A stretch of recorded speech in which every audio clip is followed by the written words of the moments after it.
Oke, selamat datang kembali di channel saya, channel GDX TV, channel edukasi trading teman-teman. Jadi saya akan membahas ya, seperti saya kemarin di video saya sebelumnya membahas tentang money management. Sekarang saya akan membahas tentang psikologi trading atau psikologis trading ya teman-teman. Jadi apa sih psikologis trading? Kenapa sangat erat dengan trading ya, dengan trading forex? Kenapa? Jadi di sini nanti kita tahu bahwasanya teman-teman itu greedy atau gatal tangannya ya kan, terus serakah. Nah ini berhubung ke sini semua.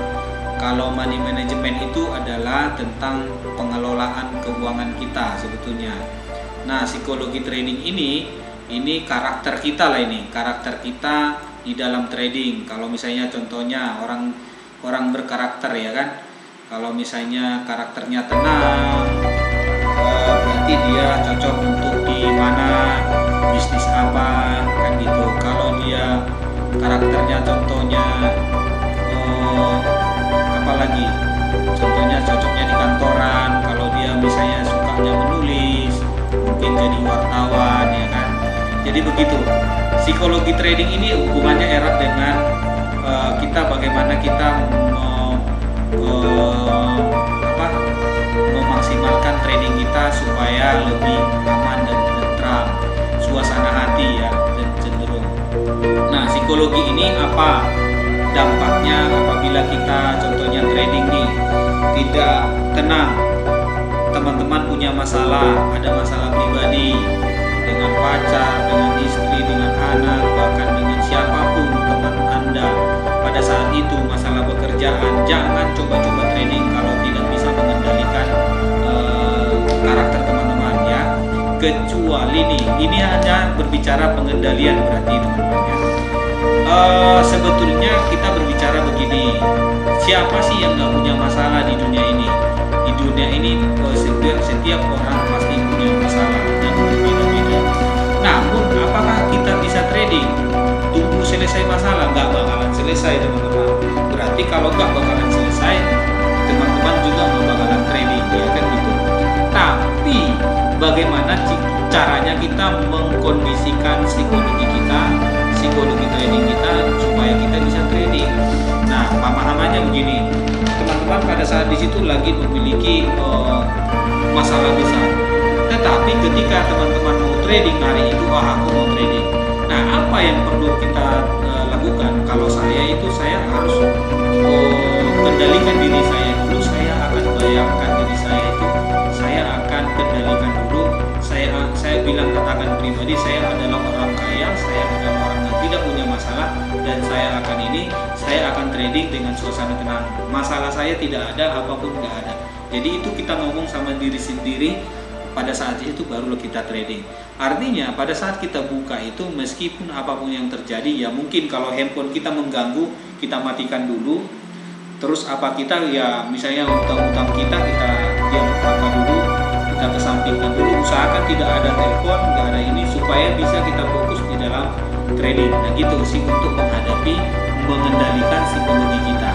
Nah gitu caranya kalau supaya kita bisa trading ya. Kenapa kita seperti itu? Efeknya apa? Ketika kita buka market ya teman-teman, ketika kita buka market itu sangat menentukan entry-nya.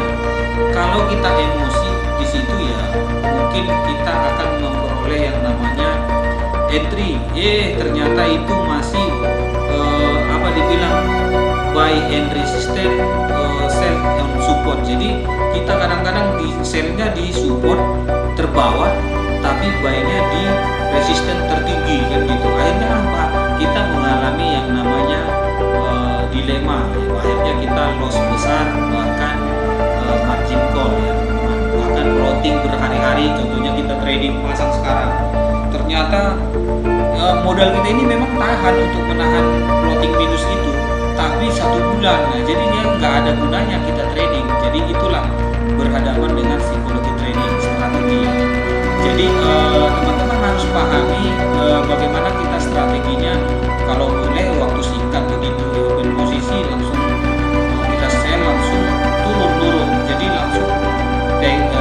kita, ya berarti kan itu adalah sesuatu tenang ya kan, ambil posisinya. Jadi di sini percaya kepada diri sendiri. Jadi psikologi itu begitu, percaya kita pada diri sendiri, jangan percaya sama orang lain. Contohnya gini, pernah di pengalaman saya, teman yang lain bilang baik, ya teman yang lain baik juga, teman yang lain baik juga. Oke nih, udah sinyal yang bagus nih, kita baik, akhirnya kita baik, ya ikut baik, ternyata longsor semua, ya, akhirnya kita loss. Tapi yang anehnya mereka profit. Nah, gimana teman-teman kira-kira? Kok bisa mereka profit tapi kita loss? Karena kenapa? Kita ikut mereka tapi tidak kita perhitungkan money management. Jadi money management sama psikologi trading ini sangat bersinggungan ya teman-teman. Makanya ini ada hubungannya, erat hubungannya teman-teman. Jadi belajar yang dua ini saja adalah titik kesuksesan kita di dalam trading. Jadi percaya kepada diri sendiri, percaya kepada analisa kita. Karena makanya saya bilang analisa itu adalah simple. Apa yang kejadian di kiri akan kejadian di kanan. Jadi gitu aja. Jadi kita harus memahami yang namanya itu. Jadi kenapa? Kalau misalnya kejadian seperti itu kan kita mau kecewa sama siapa? Kecewa sama mereka. Iya. Kalau mereka nanti bilang alasannya ya saya profit kok, gitu ya kan pastinya. Saya profit kok. Jadi intinya seperti itu teman-teman. Jadi bagaimana kita memahami market itu secara luas ya teman-teman. Terus kita udah profit di hari ini. Ini tergantung dengan psikologi kita ya. Kita udah profit. Ternyata kita masih buka market gini. Ternyata pas sadarnya gatal tangan kita lah. Baiklah gitu. Ternyata akhirnya apa lagi? Loss. Karena kan kenapa tadi yang kita baik itu bukan berdasarkan analisa kita lagi, tetapi karena kita lihat wah ini kayaknya ya. Contohnya kita hanya menerka-nerka kayaknya. Akhirnya apa? Loss.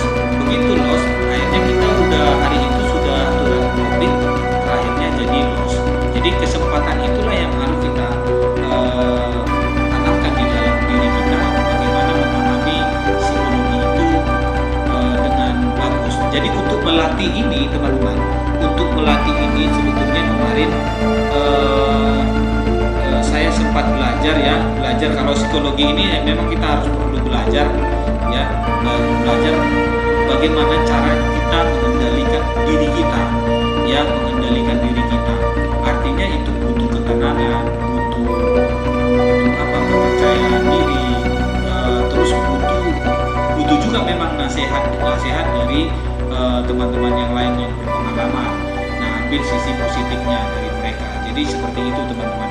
Jadi jangan sampai kita pikir ya kita bisa berdiri sendiri. Jadi contoh ya, ini adalah kemarin ada yang mengatur tentang belajar psikologi itu, mereka meditasi. Contohnya meditasi 1 jam, 2 jam mendengarkan musik-musik terapi gitulah. Jadi dia memiliki ketenangan. Karena kenapa? Kalau kita punya masalah juga seperti itu, apabila kita menghadapi dengan ketenangan, akhirnya kita dapat jalan.